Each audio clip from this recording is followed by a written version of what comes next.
देवी,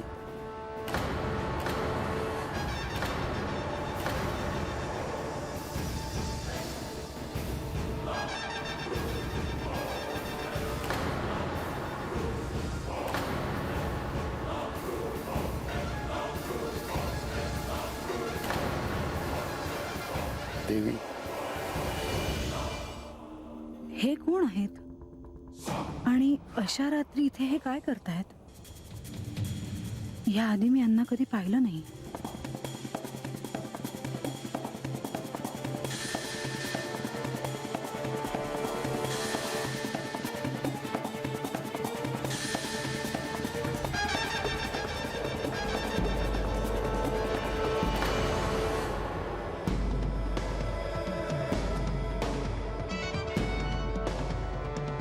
देवी, म्हाळसा,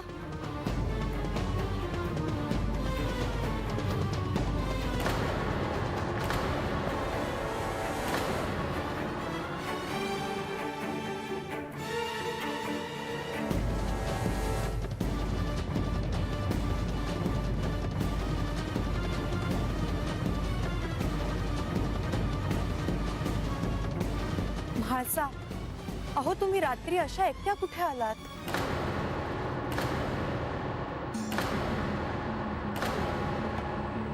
देवी, तुम्ही असं रात्रीचं बाहेर पडणं सुरक्षित नाही.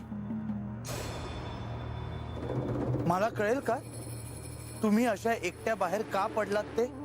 मला आकाशात असं नक्षत्र दिसलं की त्या दिशेने मी चालत बाहेर पडले. यांच्या कपाळावरच्या भंडार आणि गंधाच्या आकाराचे ते नक्षत्र होते.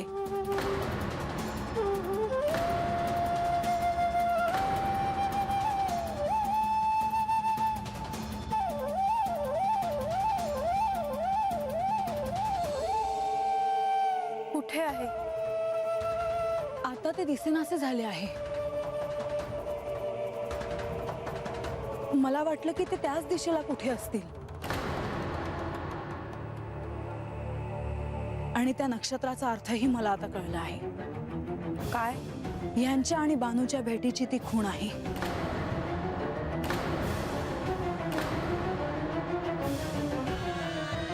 आता सगळ्या जगाला कळले आहे की हे पत्नीला सोडून परस्त्रीकडे गेले आहेत.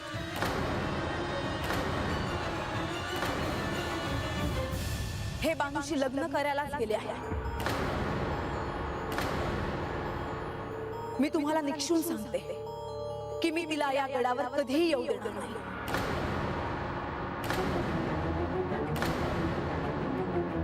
देवी, शांत व्हा. रात्रीचा दुसरा प्रहर आहे. आपण परत गडावर चला, विश्रांती घ्या. कसली विश्रांती? माझं मन इथे शांत नाहीये. डोळ्याला डोळा लागत नाही. म्हाळसा, बंधू, मला तुमचे सहाय्य हवे आहे. देवी, आम्ही आपल्या सोबतच आहोत. बंधू, मी यांचं आणि बानूचं लग्न होऊ देणार नाही. मी त्याआधीच यांना गडावर घेऊन येईन.